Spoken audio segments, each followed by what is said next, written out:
Gabi, and with me I'm joined with Dr. Samuel Charles. As usual, we talk about stories. We go deeper into stories that you feel like a Ugandan should wake up with information at hand. Today, on your screens, you are watching the Matters Day celebrations that happened yesterday. Though this time around, things didn't go as very many people thought they would be.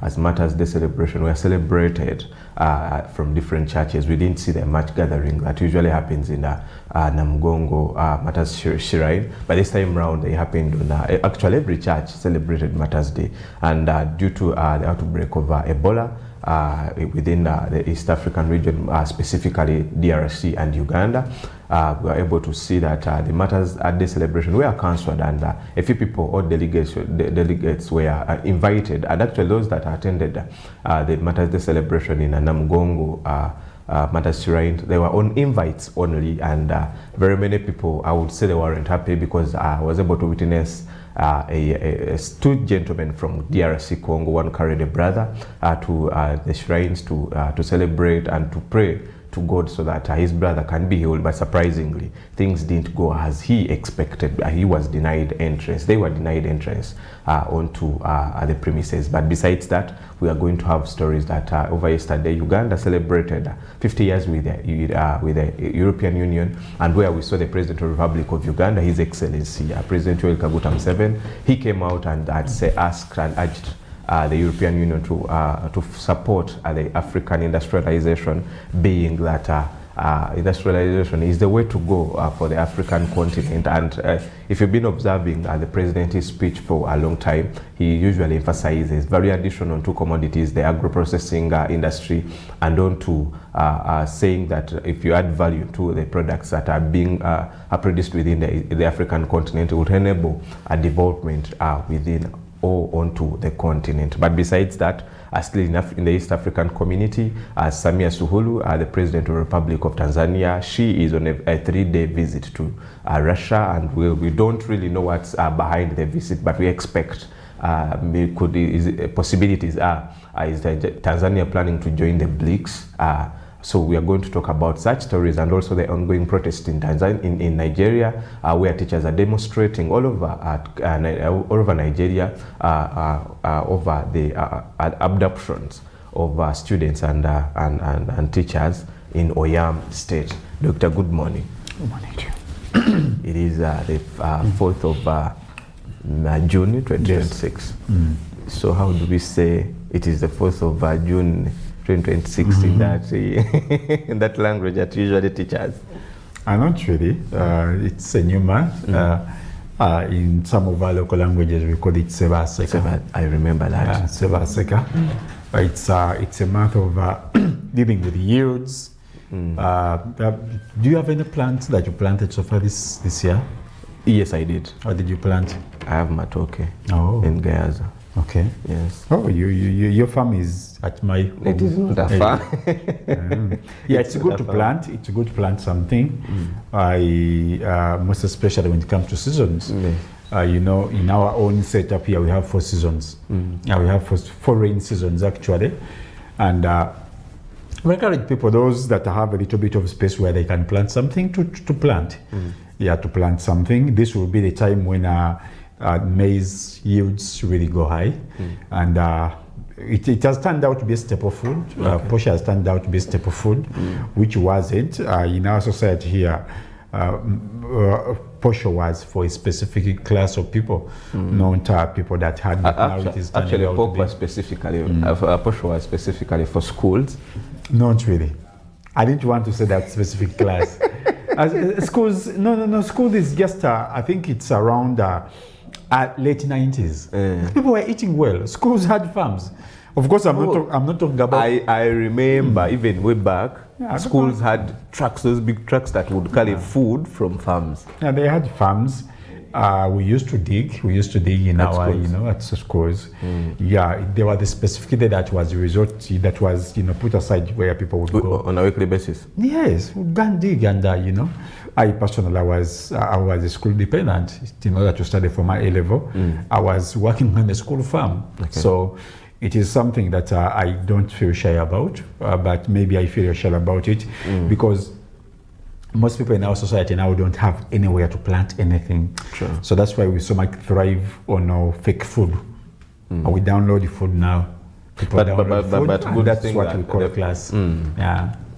So Very, Doctor, very bad. Yeah. we start with the Matters Day celebration that happened yesterday, where we saw quite a number of, actually it took us back to the COVID-19. If you remember what happened into the COVID-19 period, where schools were closed and churches were closed, to the extent that after when they even opened, a few numbers were allowed to go in for prayers. So we saw that yesterday, whereby we saw the Mgongo Matters Shrine. A few delegates that were only invited are the one that attended mass. Within a minute, what's your say about the Matters Day? Yeah, I think definitely the fact that there is an outbreak, you don't have to expose your people to such, because you should be in position to understand that Namugongo is not only a national celebration, it's a regional celebration. People come from Congo, which is the epicenter of the disease. And it's one of the most populated countries that have Catholics. Yes. They stories. In most cases they walk or they come on. They visit us on foot. So definitely, in a way of trying to protect the people, the justification comes up. You really don't have to blame the government for that, though it wasn't done very at the best. I believe the government would have come up with the best approach. But of course, fortunately, the Christians were allowed to attend and do their celebrations. There were broadcasts. Yes. At least those Actually, that were coming from different areas, they were in a position to follow. That kind of connection is very, very important. Even when someone is not there physically, but at least if they can keep up with the conversation and get to know what's happening there, they stay in sync with what's happening on ground, which is a little bit very important to people that so much, subscribe to that faith. It's very, very, very important. But of course, I think the biggest challenge that we have, of course, we don't expect Ebola to be there next year. No one knows. Yes. But it's generally the entire event. How can Uganda ride on this? Because these are celebrations that we've been having for almost 50 years and plus. How can we ride more on this to ensure that, because it's now a national celebration, meaning that it is no longer for church. Of course, the church is the leading, celebrant, but of course, it's a national celebration. How can we position ourselves as how can we position ourselves as a nation to ensure that people benefit more? Most especially when you have around, because for the last 3-4 years, the gathering has been around. People have been saying that at least 1 million to 3 million people have been coming around. Yes. So that's a lot of business. Now, besides business, yes. also it's a source of actually tourists come from different parts of the world to come through to celebrate or to be part of the Matters Day celebrations. Yes. So what I was trying to talk about is that how can we ensure that you get something from all those people, and it doesn't have to be on a daily. It doesn't have to be a specific date. It has to be something that is very continuous, that has to be spelled out categorically, that is very clear to each and every person. So I think as a nation, we need to be thinking in that very angle to ensure that there is a serious direction where everyone can be in a position to benefit, where each and every, where we can have a little bit of a national conversation that can make people benefit. Yes, at the end of the day, we are looking at the Catholic Church with the congregations, the mass. The celebration was supposed to be led by Kasese. They were supposed to be led by Kasese, but I'm seeing isn't that Bishop Semogere leading? It looks like it is him from Kasese, it's the gentleman from Kasese, right? Yes. So yes, but I think the community was in a position to enjoy the celebrations, which makes it. I also celebrated actually. Oh, and I was watching. Now, being that I also belong that side, so. Oh, that's very wonderful. Afraid. Yeah.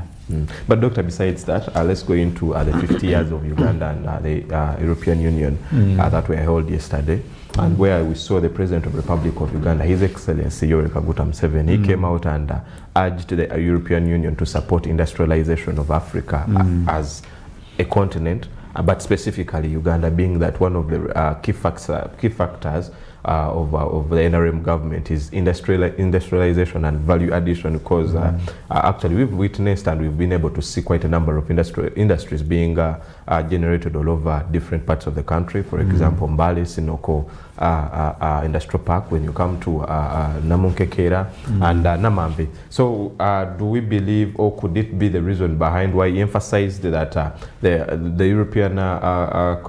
European community should come in and support the industrialization through inviting more investors to come to Uganda, and also the African continent to support through constructing more industries to enable the development of Africa and Uganda specifically?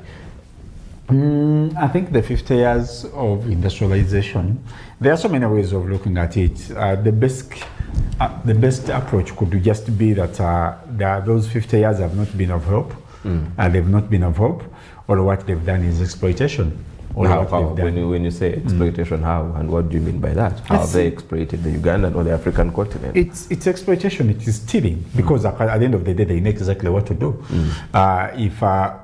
We so much talk about how Uganda was a little bit closer to countries like Japan, to countries like Singapore, to countries like Taiwan in the 60s. But what went wrong?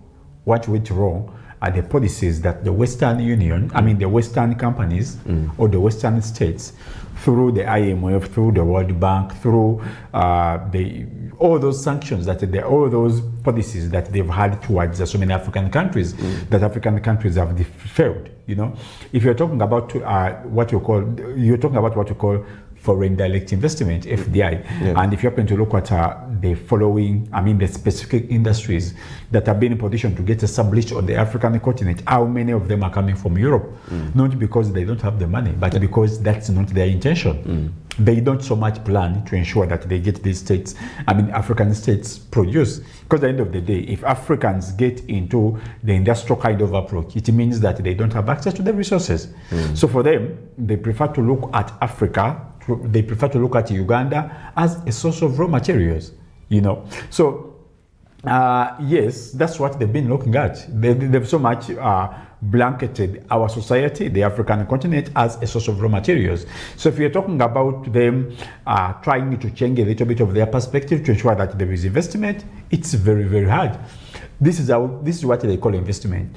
Before the president embarked on what you call the industrialization, the industrial parks, the around 12 of Namunkekere, just like you mentioned them, he first went and asked for money from the World Bank. And I think they were in a position to deliver something like 500 billion? 5 billion, something like that. Yes. I'm forgetting the figures. But you know what happened? When they send here their technocrats to ensure that African countries or Uganda gets industrialized, they send their expertise. Okay. They send their own people. Now, if you start calculating an amount of money that's going to be spent on the technocrats, it's almost 70% of the money they've given you. I don't know if you get what I'm saying. Yes, I get someone gives you donation, or someone gives you a grant that, okay, we are going to ensure that maybe we put an industrial park, maybe in Namunkekela, maybe in Mukono, right? But in order for this to be done, we need someone from our country, an expert, you understand, yes, from our country to come and see that and to oversee everything that's going to take place. So they said like 5 or 4. And when they come, they are supposed to be taken care of by the government of Uganda. Okay. And the amount of money that they are supposed to get, they don't get the amount of money according to Ugandan standards. They get money according to World Bank standards.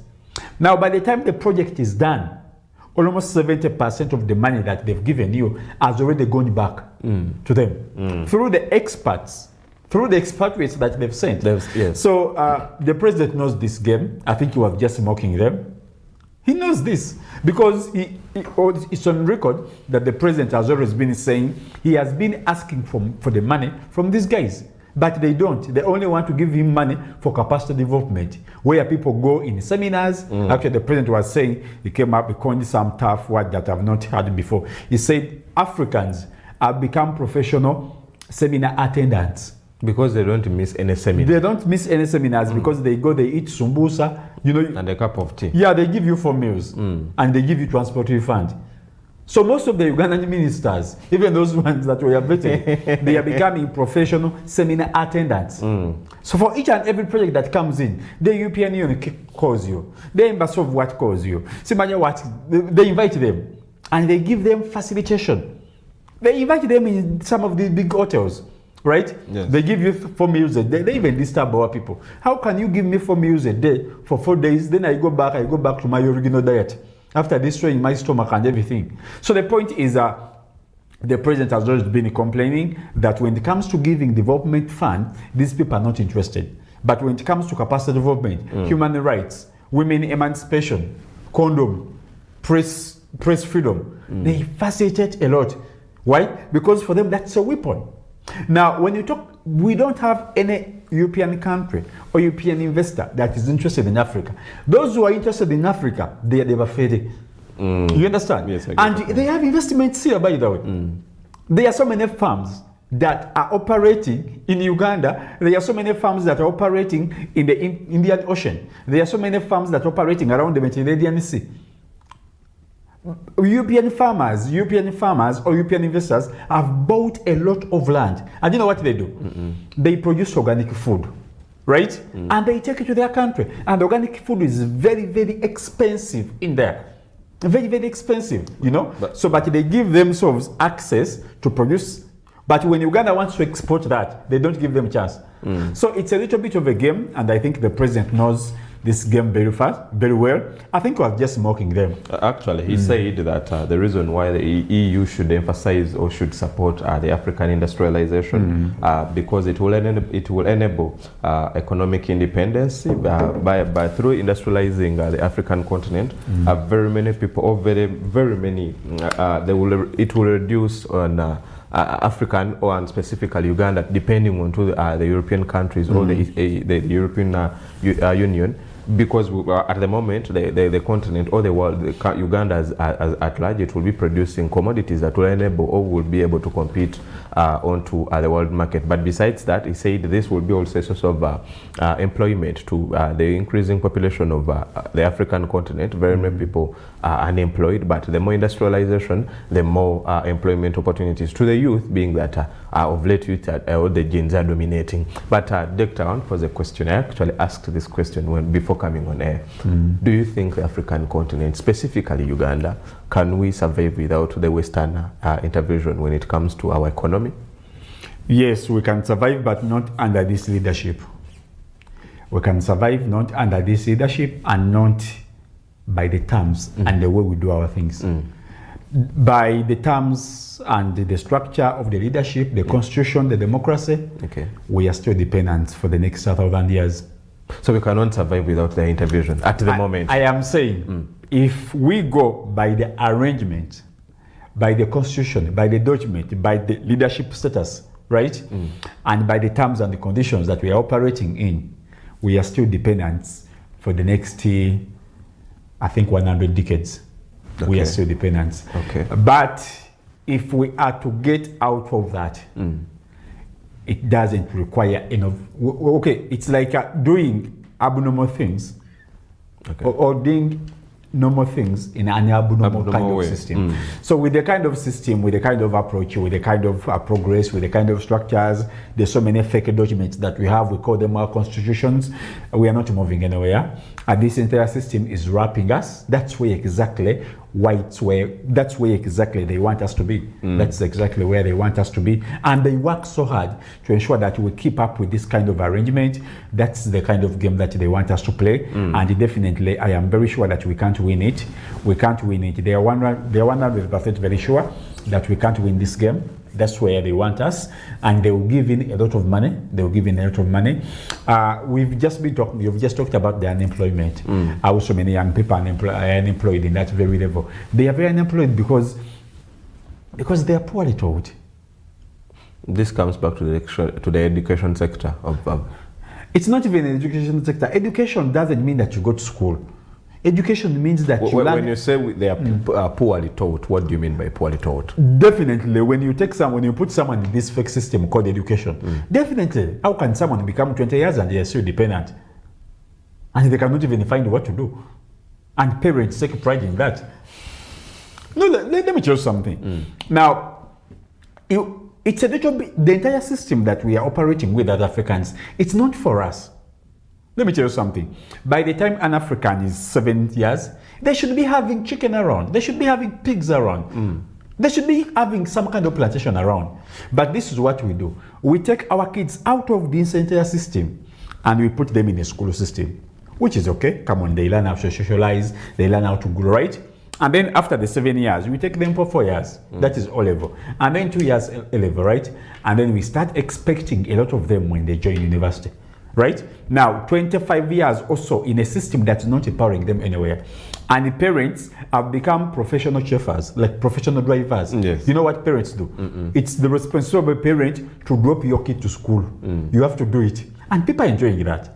Yeah? You know how people call that? They call it responsibility. But yeah, A responsible parent is supposed to drop their kid to school. right?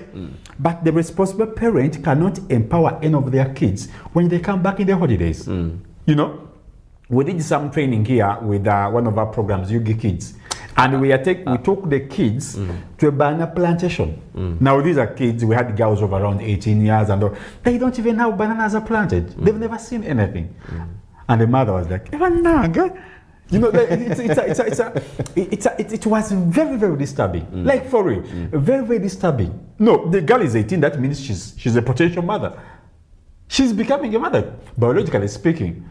Of course, the constitution can say, but she's a grown person, right? So dependency doesn't mean that you get a job. No, dependency means that you have to learn how to lose the environment around you to be beneficial. And that's not taught at school. That is taught at home. Actually, Doctor, concerning that issue, that's why me as a person, I came out with some campaign of, late, we think that dropping kids to school is a responsibility. And, late, our parents are being occupied with work to the extent that you don't find a father talking to a son how to survive as a man or who is a man. And most of the boys that are growing up, they think to become a man, it's just a matter of putting on pants, So that's why me and the colleagues of mine, we decided to do something concerning how to make boys become man. Oh, that's a good one. Yes. So what do you do? We don't teach, but we make sure that we talk to you. How is a man supposed to be? What are the responsibilities of a man? What are you supposed to do? Do you have a farm anywhere in this arrangement? We shall talk about that after off air. Take them to the gardens, please. If you get an opportunity. I've done this for quite some time as an individual. I don't know if it was a calling, but I've done this for quite an individual. I've been exposed to so many schools, most especially in the center here. There are so many problems there. There are so many problems. People are calling it mental health. It's one of the the problems that everyone is. Mental health, but just people are not mentally sick. They're just mentally weak. Okay. So we are raising a generation where a parent says that it's a bit of that. So they are getting weakened. A boy is 25, but they've never dated anyone. So when the girl rejects them, they commit suicide. So it's by the way, it is all brought up because of the Western kind of environment. Let's first go in for a short commercial break. Are we going for a break, really? Yes. You don't want to talk about men? We are coming back into the second hour, and we see the 3-day visit of the President of the Republic of Tanzania, Suluhu, and also a budget that has been set up for Japan to ensure that they fight the inflation that has been caused by the war that is happening in Iran. We are coming back.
yesterday on the Matters Day celebration. Also onto the 50 years of Uganda and the European Union, onto what the President of the Republic of Uganda, His Excellency Yoweri Kaguta Museveni, emphasized industrialization, making it a key factor for the development of the African continent, and specifically Uganda, whereby if you've been observing, as I told you earlier, that he has been emphasizing value addition onto each and every product that is being produced within Uganda. So he says that this will enable the development and provide employment opportunities to very many people onto the continent of Africa.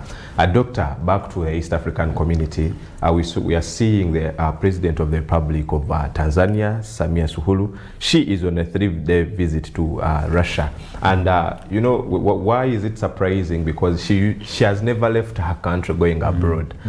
Being that, I told you when we were off air, I told you that she's leaving, or she's doing what the former president of Tanzania did, that is the late Pombe Magufuli, where he said it does not matter for any African president to go abroad for visits, than it's better if at all they stay within their countries and emphasize development and tackle issues that benefit their country and also their people. But this time around we are seeing Her Excellency Samia Suluhu.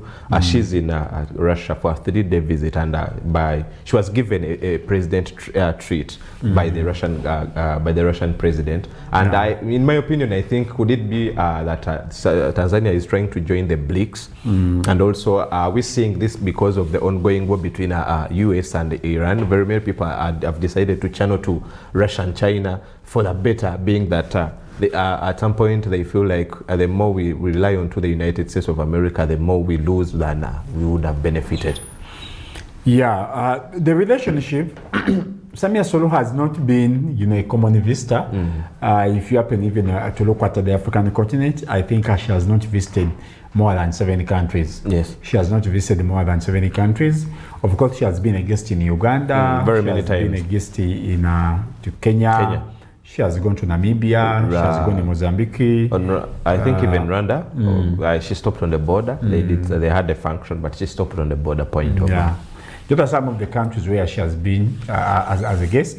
I think in Uganda she has been here like four times. She has been in Uganda like 4 times. She's not that common, person that moves out. The last time she went to France, she was a little bit very disrespected, and she vowed not to go back into the land of little Napoleon, Emmanuel Macron. She decided not to go back there, and she was very, very humiliated by the security officers. And but of course, the relationship of Tanzania and Russia is very, very, very historical. The current president of Kenya, sorry, the current president of Tanzania.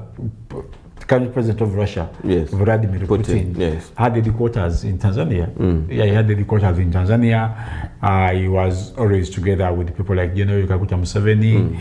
You talk about Mugabe, you talk about Che Guevara, those are some of the outstanding people that were a little bit operative within that kind, between the time of Cold War. Actually, Tanzania was one of the first African countries to officially take on what you call socialism, which was a Russian ideology. Though they didn't call it socialism, they called it Ujamaa, the Ujamaa policy. I remember you talking about it. You've ever mentioned the Ujamaa policy. Yeah. So the Ujamaa policy was a little bit of a socialist ideology. Russia, the Soviet Union was a country that so much popularized socialism, where everything within a country is owned by the government. And then the Western powers, for them, they were saying, no, everything should be owned by people individually. The whole of the government should be in a position to protect and ensure that people are protected within what they have. So socialism, the socialist ideology was so much about, the state ownership of the means of production, which was very, very powerful in that very angle. And of course, being a Russian ideology, when Julius Kambarage Nyerere, I think was it 1967, 1969, in what came to be known as the Arusha Declaration, when they went into the Soviet kind of approach, it so much dragged them towards a very close relationship with Russia. And a little bit of that. Don't forget that Tanzania was a German colony, but of course when Germany lost it, it was given to Britain. So I just wanted to show you that the relationship between Russia and Tanzania is a little bit very formidable, most especially right away from the 60s. And the fact that Kambarage Nyerere so much decided to go into the Ujamaa policy, which meant brotherhood, like everything was owned. Actually, the policy had a lot of shortcomings, but at least you were in position to forge what you call a union. Now, the movement of Samia Suluhu to Russia is not surprising. Why? Because it is her, in other words, it's Tanzania and Uganda within the East African region that are now so pro the Russian kind of approach. Yes. And they've so much going into Russia. The president has always been going to Russia. The last time he was there with General Muhoozi Kainerugaba. And the first time, the Russian foreign minister, Sergei Lavrov, visited Africa. That was 2022. The first time he visited Africa. He came around and he visited almost 5 African countries. His first visit was in Uganda. Now that, signifies a lot in terms of that was like accepting. The president has always been a broker to the Russians. Even last year within the course of the elections, and the Russian ambassador, the gentleman is called Asmaulev, he was in position to deliver weapons on behalf of the Russian government. Yes. That were almost $187 million. So the relationship between Russia and Uganda, and then between Russia and Tanzania is a little bit very close. You don't have to forget about that. That even when John Pombe Magufuli came, he came up with a policy. We talked about this policy last time. That the policy of saying our minerals, our terms, our sovereignty. That policy that was so much coming against the capitalistic kind of monopolistic ideology that was saying that all minerals in Tanzania rather have to be expatriated, have to be exploited, or managed by the Canadian, by Americans and the British firms and the German firms. No, John Pombe Magufuli said, no, you don't tell us the terms.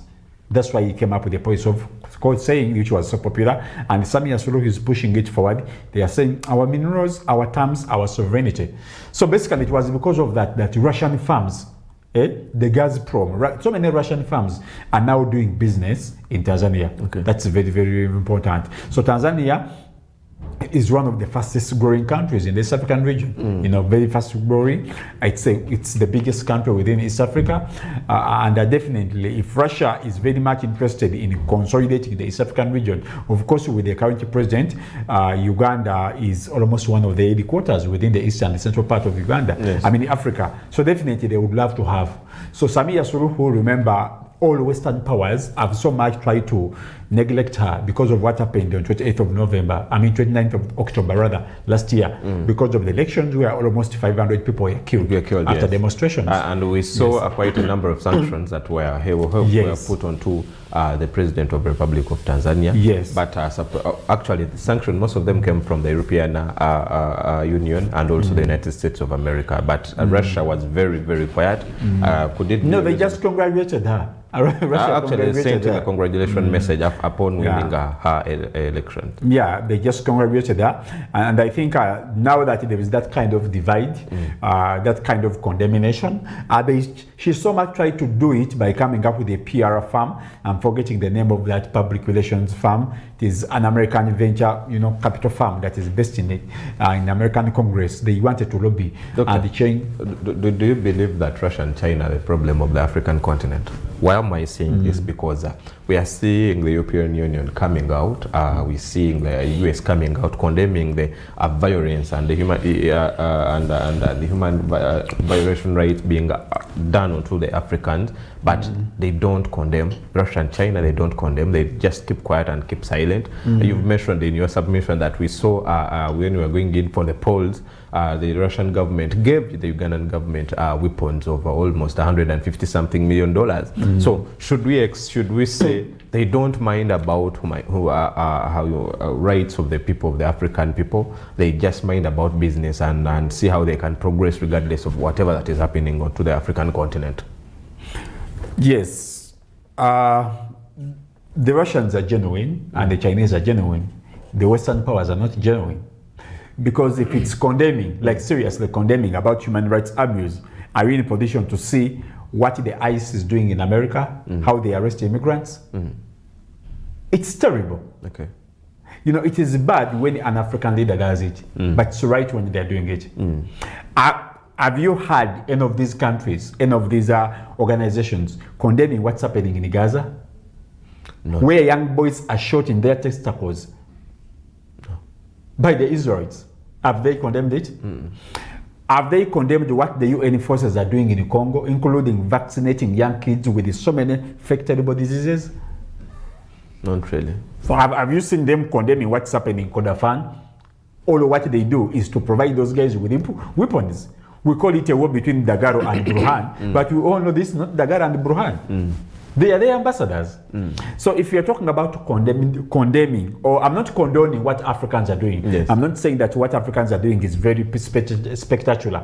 You know that. No, what they're doing is very stupid as well. Why would you attack civilians that are not armed? And you know, but at the end of the day, I'm trying to show you the double standards. The Rohingya Muslims are being killed, seriously killed. You know, it's a very serious problem when 2 kids are killed in Uganda. You know, and out of accident, by the way, accidentally. Okay. But what's happening in Gaza, it's a genocide. It's a genocide. Young boys are being shot in their testicles. They are operated. Pregnant mothers are, it's terrible. And European powers, those so-called European powers who are imposing around as prefects of peace and security, they are not doing anything. You understand? Yes. So it is always bad when an African does it, but it's always right. So I think China and Russia a little bit very straight and very clear. At the end of the day, you don't go to someone's house. I'm not saying that they should not condemn, but at least they've chosen to be a little bit very fine. 2, the so-called leaders that condemn what Africans are doing, or African leaders are doing, they are supporting them instead. Indirectly. Yeah, they are supporting them directly. You know, because at the end of the day, for so long they've been condemning the regime of President Museveni, right? And they've so much said that they were fake. I mean, the electoral process was very fake, which I believe it was very fake. We experienced one of the most dirtiest electoral processes in my life experience. I've never seen something like that, where machines are not working, and then someone after 7 years they declare. What kind of democracy is that in the 21st century? So, but at the end of the day, what do they do? At the end of the day, what do they do? So their condemnation doesn't mean anything. It doesn't mean anything. They have always been in bed with the murderers of the African continent. They've always been in bed with the dictators. They've always been supporting these people. We talked about the Rwandan genocide. Yes. The Rwandan genocide, where the Hutu and the Tutsis were eliminating themselves. You know, Yes. Pangas were brought through to Rwanda using Brussels Airlines, and they were being kept in churches. Who was funding it? Where almost 800,000 people lost their lives. These were Western companies, Western governments bringing machete, such that the Rwandese can execute them, can eliminate themselves. Yes. So their kind of condemnation doesn't mean anything. Let's talk about what's happening in Mali. Right? The Tuareg are killing people. When Assimi Goïta chooses to go and defend his country, they say, no, human rights. But when Tuaregs are killing the people in Mali, they shut up. Yes. So their condemnation is very useless, very useless. Very useless. It's not helpful in any way. They should just shut up.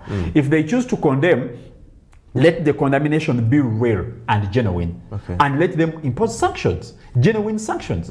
But any kind of instability that you're seeing in any country on the African continent, there is a global power doing business. You know, and business is not only done by them providing the weapons, because all the weapons that we're having, we've always been talking about what's happening in Sahel.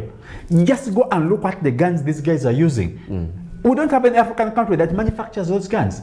They are serious expensive guns, and the new guns. Yes. If you happen to look at the and you ask yourself, where do they get them from?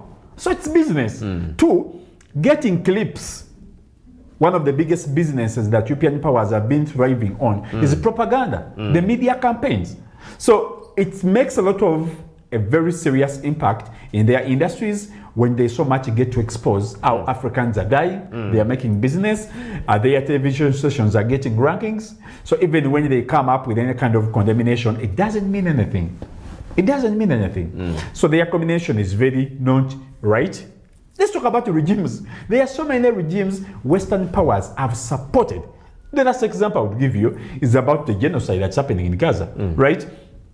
The International Court of Justice, we talked about it yesterday. Yes. The International Court of Justice said, okay, they didn't so much declare, but they used the word that there might be a possible genocide in Gaza.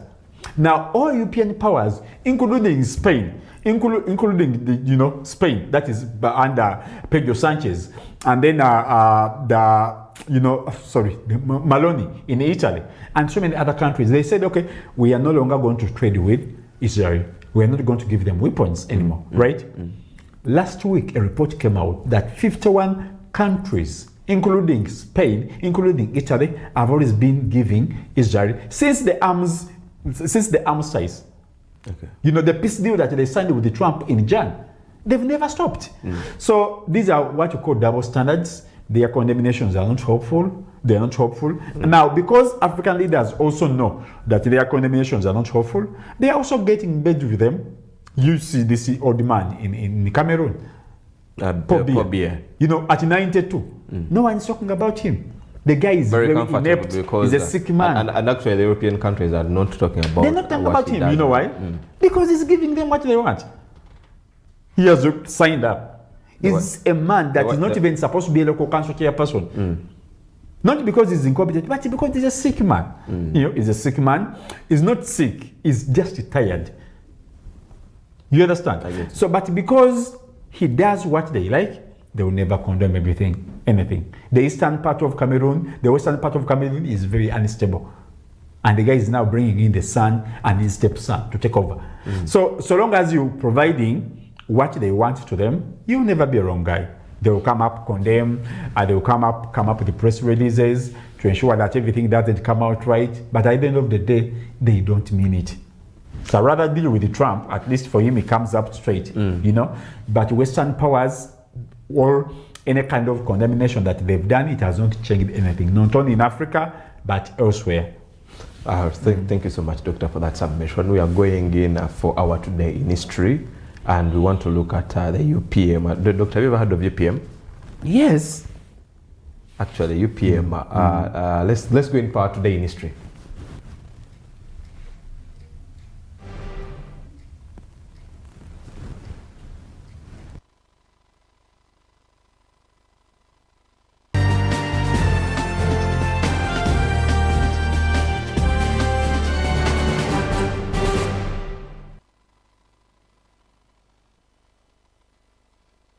Today in history, and today being that it is the day that the UPM, or the Uganda Patriotic Movement, was formed in 1980.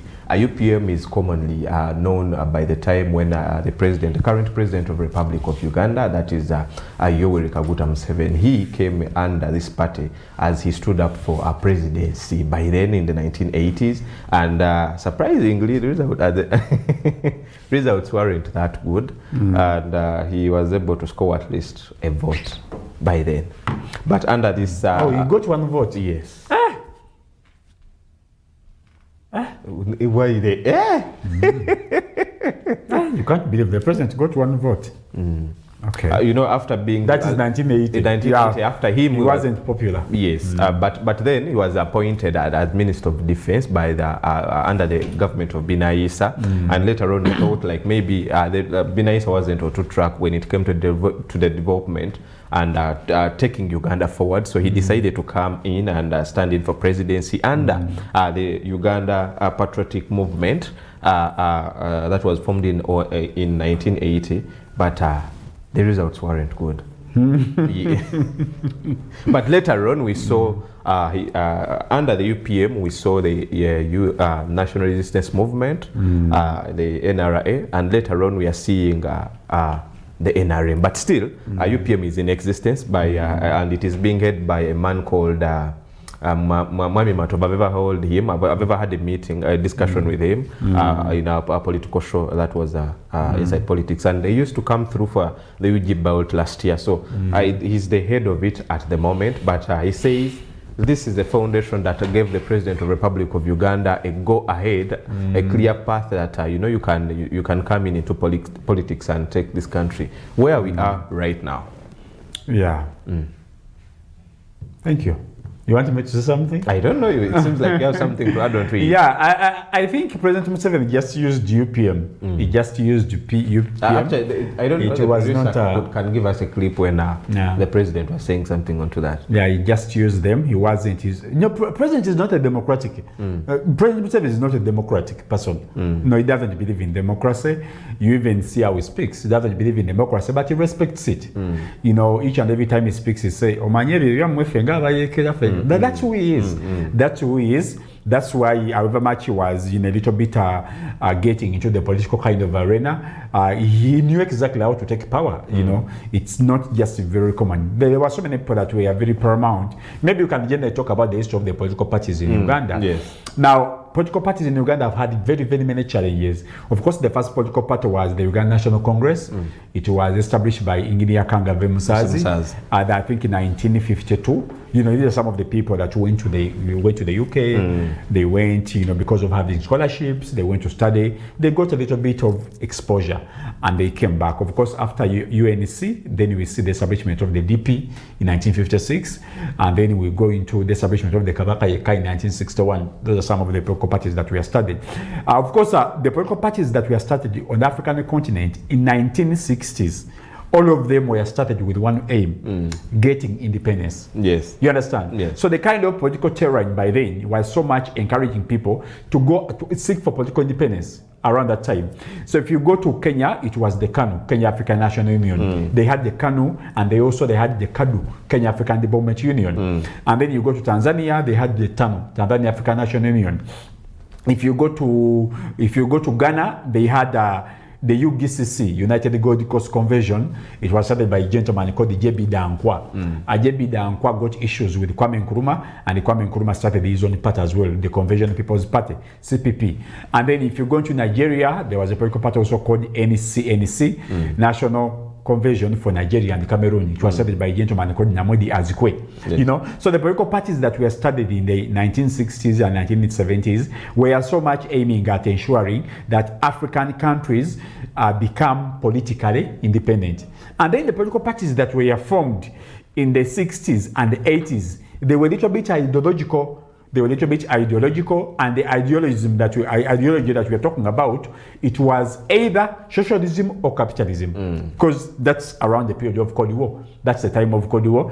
But of course, President Museveni was very, very much. But by the time he came around, he already had his own plan. That's why he was not in position to contain or to sustain the leadership around that time. I was like, I really don't believe that if we move in this kind of arrangement, we can be in a position to take over state power. That's why when so much political arrangement failed, he had to pick up a gun. And went to the bush. Yeah, because that's where real power was. All those political formations were not taking Uganda anywhere. First of all, people were very little bit greedy. People were a little bit not exposed. Literate. People, yes, I didn't want to use that word. But the kind of understanding of how a state operates around that time, it was a little bit not so much. But I remember around that time, he already had experience because he was a minister for defense under the government of Abina Issa. Yeah, but he had also moved around already. In Tanzania? Yeah, he had been in Tanzania. He had already met with Eduardo Mondrane and Samora Machel in Mozambique. You know, he was already planning something. So I think the UPM was not his own making. We've always had a conversation with someone called Muzei Mayengo. Ideologically, I'm not sure about this, but he's the person that started the UPM. It was his idea. But because maybe he was a little bit of an elite, he didn't want to get that into politics. They were like, hey, but serious. They so much liked him, or they so much preferred him because of the charisma and the calling that he had. You know, becoming a politician or standing up as a politician, it's not easy. It's not easy. It requires some kind of understanding. Yes, so I believe most of the people that were in a position to start up that political party, they are in their 80s now. But at least if the party that was started in the 1980s, it doesn't have any member of parliament At the moment. at the moment, after just 40 years. Yet other countries have political parties that have been there for 100 years, for UPC. 50 years, and all that. But UPC is also useless now, politically. It's very useless. But they have a member, a representative in the August House. But Jim no. McKenna. But of course, the NRM government has suffocated them. It has suffocated them. They are using them as primaries. You know, most of the political parties in Uganda, they are nursery beds. Yeah. Most of the political parties now in Uganda, they are nursery beds where the president plants his own politicians, they grow, then he plants them officially in the NRM. Because as we speak, the previous speakers, the previous speaker and the deputy were all members of the FDC. So FDC was a nursery bed for the NRM, where they would go and plant, grow, they uproot, and then plant, and then plant them in a main garden. Of course, the main garden has been the NRM. But I think in terms of political development and all that, people need to be given space. We need to have political. How can you have a country of around 45 million people? And there are only two political parties that are sounding. It's the NRM which and which? and the National Platform. DP. DP is already yellow. JEMA. They're not on the ground. They're not on the ground. And even the NRM, the existence of NRM is there because of money. It's because of money. NRM is surviving because of the oxygen from the state. The Peasants Party. What's that? The Peasants Party, they even had a presidential candidate, and that was Kasiband. Oh, now, I think you've used the word political party. Let's just be real. There's a difference between what we call a political party and a political clubs. So what are political clubs now? Okay. Or what do you term as a political club? A political party must have an identity. Political party is a political structure. The political party is a political school of thought where people who believe in a given kind of ideology take on, right? Okay. And people must be in a position to understand. I'll give you an example of the Conservatives and Democrat.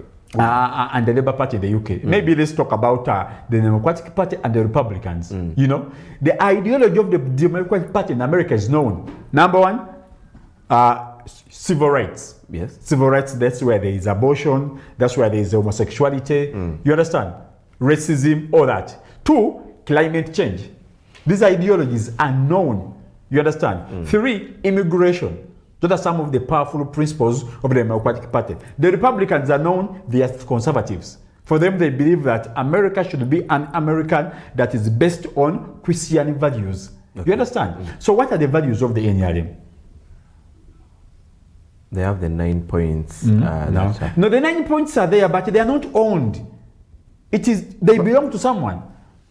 To the party. No, they don't that's belong what to the they party. say. No, they don't belong to the party. Actually, if you can just point some of the members, they don't even know them. But because Maybe right don't now, even know them, true. But because right now it is how you can survive. People come through, and by the way, that's not good for the nation. That's not good at all. You must be in a position to have the members of the national platform with an extensive or an alternative approach that is clearly defined, and the national platform should be supported by the government. But they should be it is supported by the government. No, but it is they are given tear-gassed. funds. No, Yes, no, but no. they are given funds to run activities within it. No, that's not true. We both know that's not true. Members of the national platform have not been allowed to move around. Yes, when you talk Yeah. about that, yes, true. But Now, when the you- support that I need, actually, the moment that you're saying that the national platform is surviving because of the too much support from the government, No, then that is not. it's not of the too much But support their from the school was government. attacked. It is even closed at the moment. So, what kind of support are we talking about now? Financial support. No, Being that- the national platform, I'm not sure, but they are moving in a very right direction. They have a political headquarter and they have a school. Yes, however much, okay, I may not be in the know how exactly their school was operating, but at least they were moving somewhere, right? You must have people, bring them on. People think that Chankwanzi is for NRM. No, Chankwanzi is for not the NRM. It is for the- Even for the the- DP has to access it. Even JEMA has to access it. If you recall, we saw leaders from the opposition saying that they have been denied access to going to Chankwanzi. It Then is which kind only of for support? Then which kind of support? So You get Chankwanzi Training Center. It is only for it's the National Leadership Institute. Yes. You understand? And this is not done in a way of attacking the NRM. Doctor, did you study political something in school? Yes, It I was did called political Education. up to senior 4. Yes. Yes, it was one of my favorites. What? Actually, we are only 2 students, me and a very beautiful young lady. She was called Namoni Jack. Where is she? I don't know, man, but she was. Yeah, we were only 2 students that were doing political education. Yeah, I think I got a D2. I got a distinction. Yeah, but the point I was trying to show you is that in a democracy, you let people operate. Kati mino politics between mu wabulimi, no, like agrarian politics. Yes. Agrarian politics is politics over warudo. Yeah, it's a little bit of politics warudo, and that's how we are moving as a nation. It's very, very embarrassing. By the way, it's very, very embarrassing. Kenya, I don't so much like Kenya. They are not the best, but at least they've tried out, right? They've tried Kenya out. is led as an example within the East African community when we talk about leadership. Uganda is still lagging behind. Rwanda, Tanzania. It's a mess. Congo but Rwanda and Uganda, it's Rwanda and Uganda that are very, very we don't have any kind of political direction. And people think that when you understand, I get you. So there are so many things that the government can't do, and for them to move forward, you have to give space and its support to the alternative of political parties, you know. And now most people think that if you are in the opposition, you are against the country. No, that's very wrong. That's very wrong. If the president was in a position to bring up patriotism in 2009 as a program that, you know, is helping young people in the schools understand exactly what they should be doing, I think patriotism should also include the right to give people access to participate in the political parties. Let young people get recruited. Like for so many times, I mean, in so many countries, universities are the breeding places of politicians. Yes. No, we're just talking about Mukasa Ambide. We're just talking about Mao was also Mao. a good president, you know, of yes. Most of these people are being brought up from universities. But just go to Makerere right now. Actually, at the moment, they don't allow political parties within university Then who says that? Premises. That's the wrong. Government of Uganda saying after the death of very, a student very from UCC. bad. That's very, very bad. And it's not helping. You know, of course, maybe the government or the current kind of government can be in a position to thrive or to survive under those threats and intimidations, but you're not moving anywhere the state. People have their right. People have the right. I remember when when I was at Chambogo, we had the FDC was very popular. I think by the time I was at Chambogo, the Greece president was Namazi Olive. She's now. I know Namazi Olive. She's then there. after Namazi Olive, then Tundulu came in, if I'm not mistaken. After Namazi, he was a gentleman from the West Nile. Was called the Buni Christopher. Buni. I think he was the son to Kassiano Wadri. If I'm not mistaken, he was some black man coming from the West Nile. I just want to show you how powerful the FDC was, right? I was supporting Kawaga Makpo. Kawaga Makpo was a son to one of, you know, but of course I'm just trying to show you. I was a student of political science. And we were the biggest mobilizers in year 1. But it was very interesting, man. It was very interesting. We could go and put up a platform in the playground at Main Olo East, and everyone stands up and they debate. It was very beautiful. It was very beautiful, right? But right now, you don't have young people get involved in. Kyagulanyi had helped, by the way. Okay. That's why, with all his weaknesses, at least Kyagulanyi was in a position to rally young people, to let them know that this country belongs to them. Doctors, you're winding up. Hey, Kyagulanyi, no. No. For the interest of time, I just want us to look on to the story of Japan also. Yes, I was saying that at least Kyagulanyi and the national platform, they were in a position to mobilize the young people, to let them know that you have a say in your country. Go get a national and that ID. is right. Go cast your vote. Yes. These young people were in a position to fight and protect their votes. That was very, very good. That was very good. But I think the government looked at it as a threat. Of course, how can you have so many young people who are almost 70% of the population believing into that young person? But it was very beautiful. And the fact that they had given it a structure under the national platform and they were enrolling them to school, man, Kyagulanyi had come up with a good move. It was one of the best approaches. But still, I will not go deep into that. But let's go into Japan, Doctor. And we saw the Prime Minister of Japan. She came out and said Japan has approved $19 billion extra budget to ease the inflation driven by the war on Iran. So should we say, I remember you saying that of late Japan wasn't doing okay financially in your submission a few days back, being that they have put aside $19 billion as an extra budget for them to fight the inflation that has been caused by the war that is ongoing between Iran and USA and Israel. Could it be, being that, yes, we accept of late fuel prices are high, not only in Uganda, but also on the global market due to the closure of the Strait of Hormuz. And should we say that Japan is being strategic in case of anything? There's an extra fund to enable their economy to wake it up to see how they can still make business flow within the country?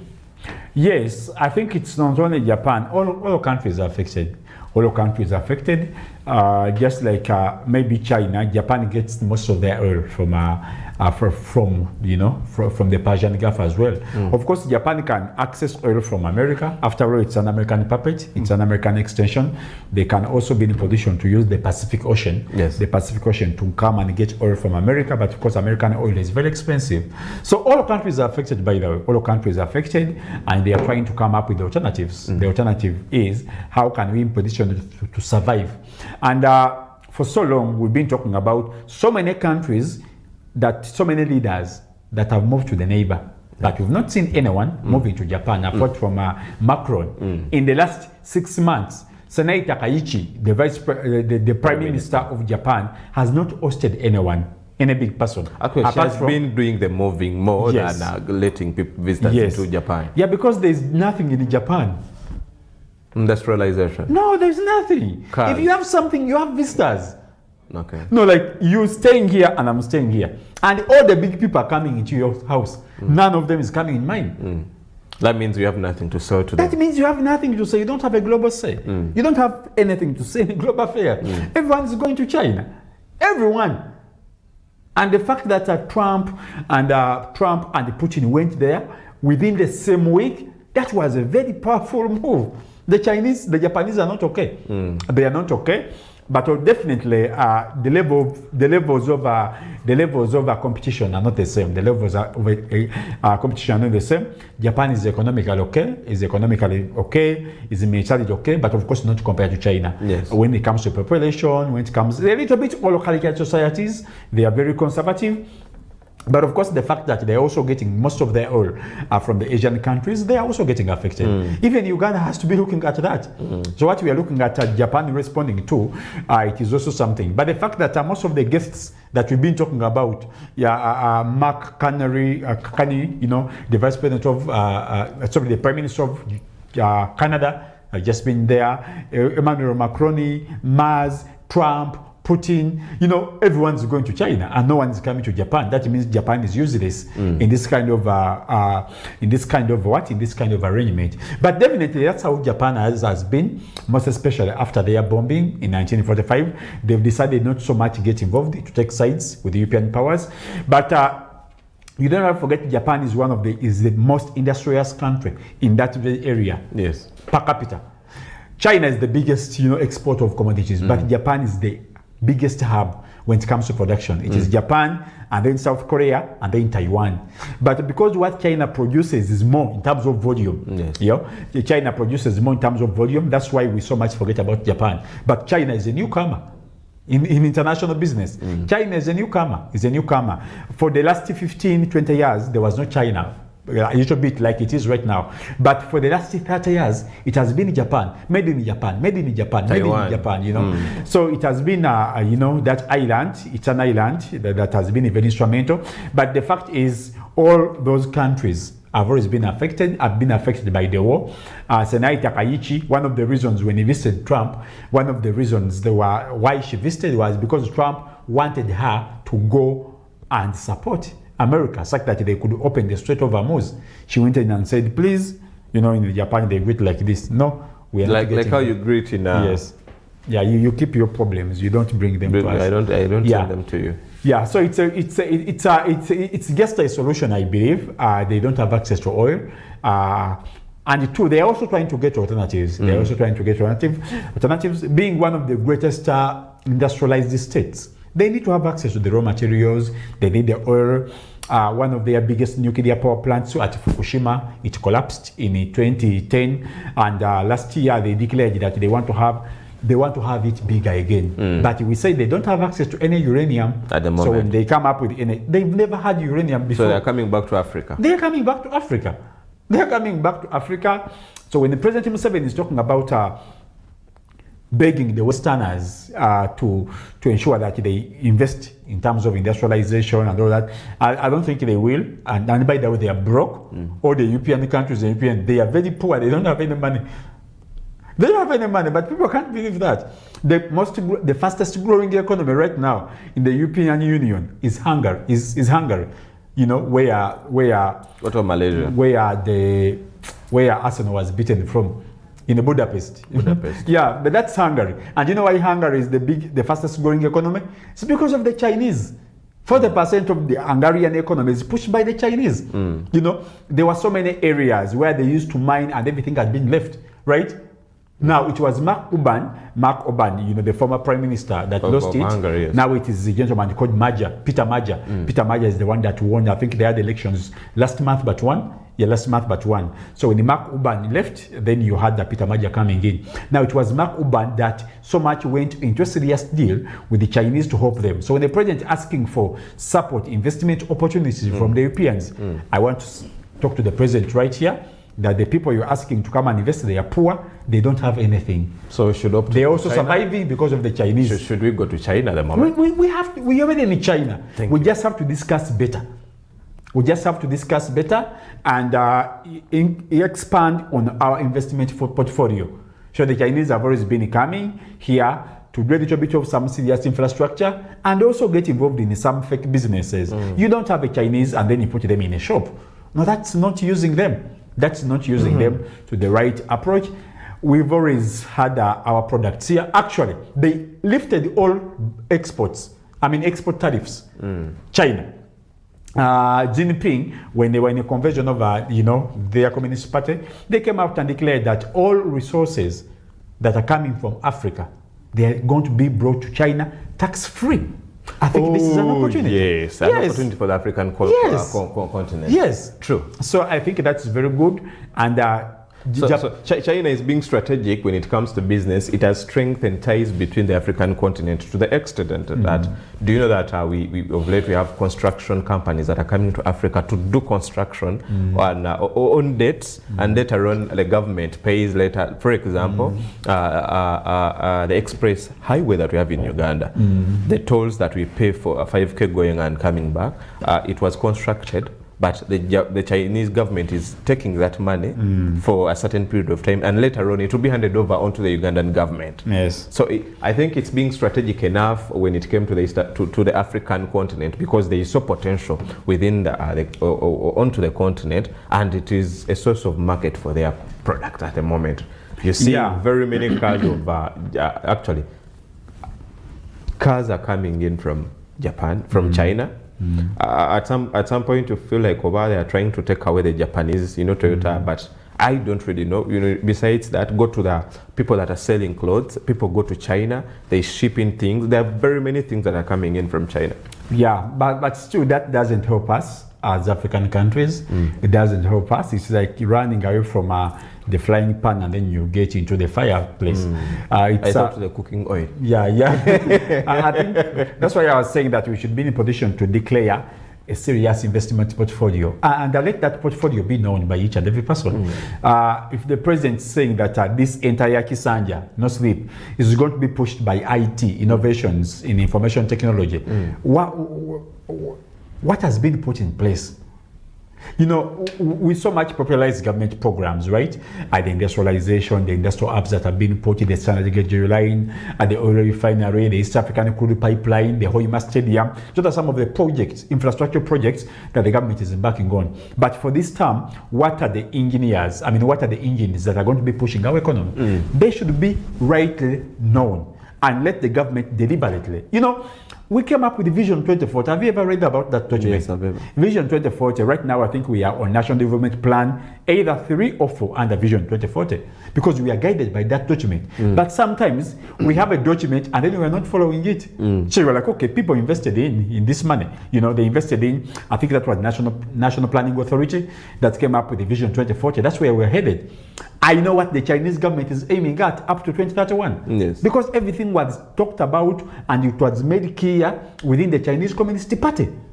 And you should get all the NRM MPs, Namele, Balamu, Bona, they should be speaking that language. To help the government, of course, we have a challenge of resources, but that should be the language. Even when it comes to the investments, even when it comes to the foreign direct investment, everything should be guided along that. At the end of the day, when you have so many problems like Uganda, when you have so many problems, you look everywhere, things are not okay. But you can't get everything developed. You must be in a position to get what you call priorities within a specific period of time, such that the priorities are hit.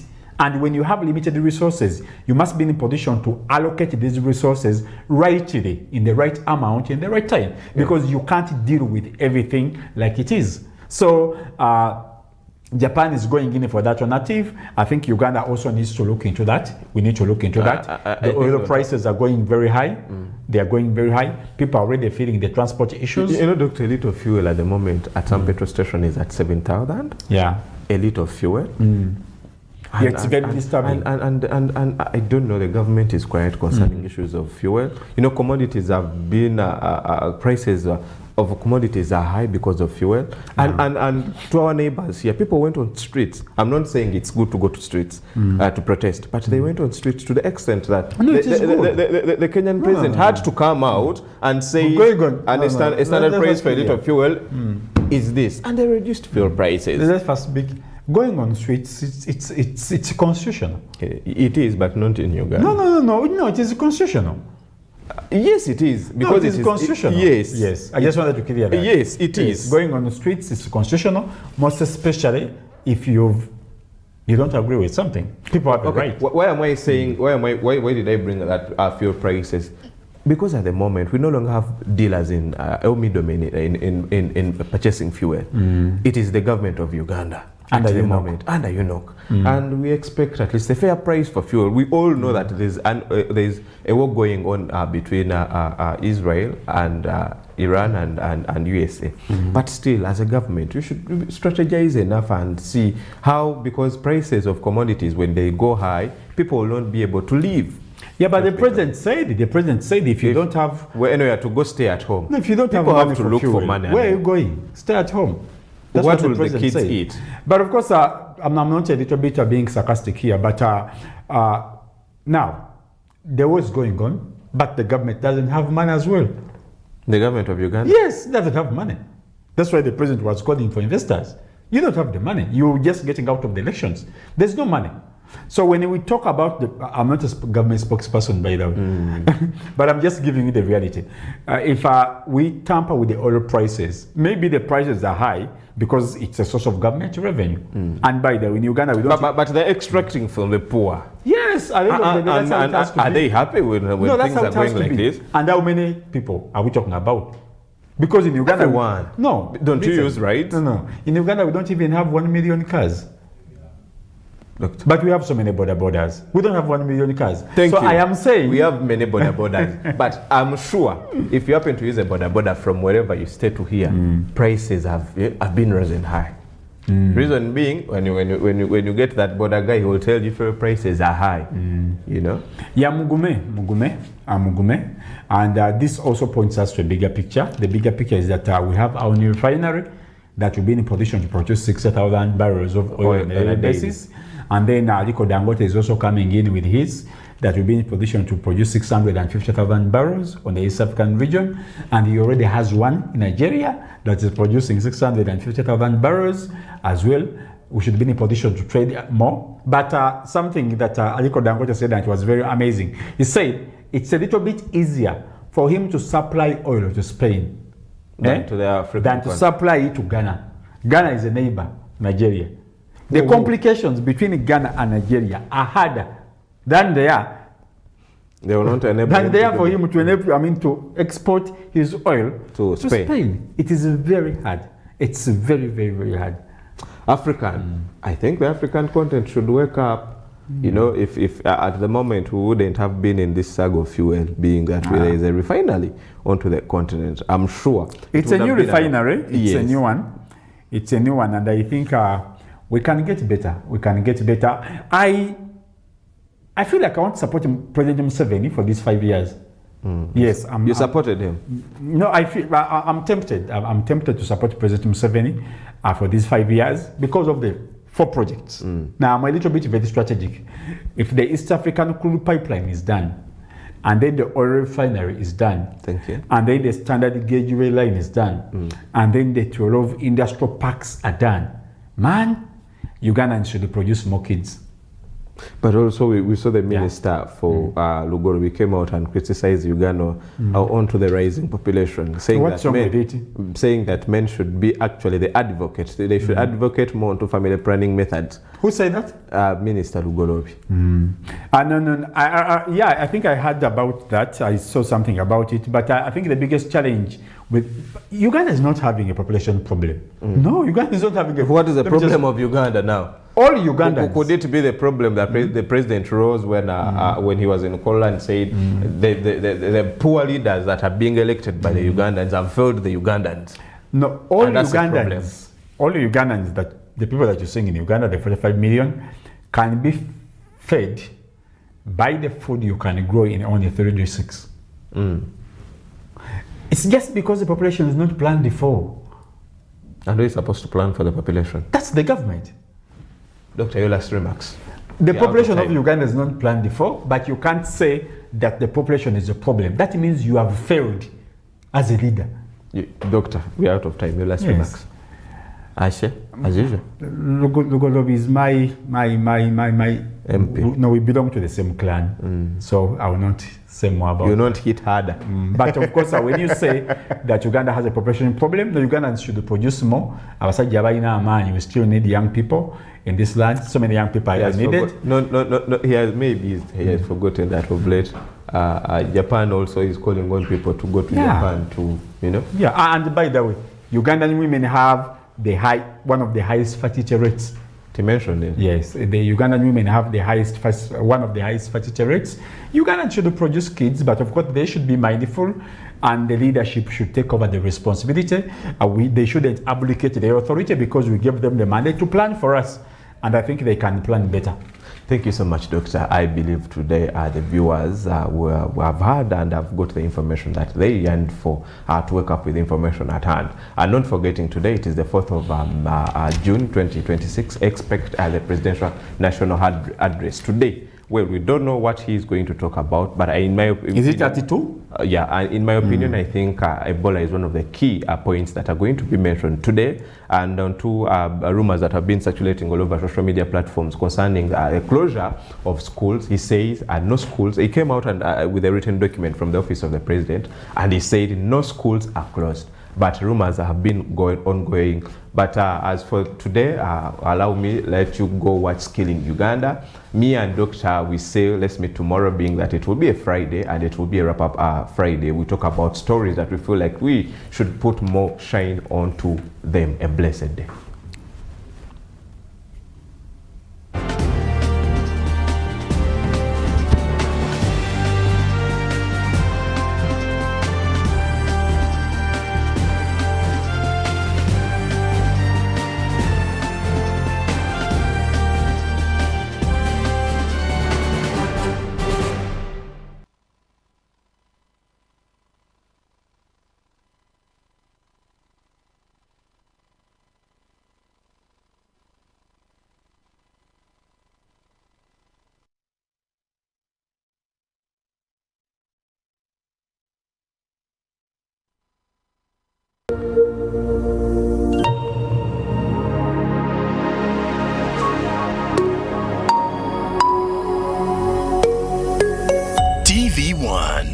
See the difference.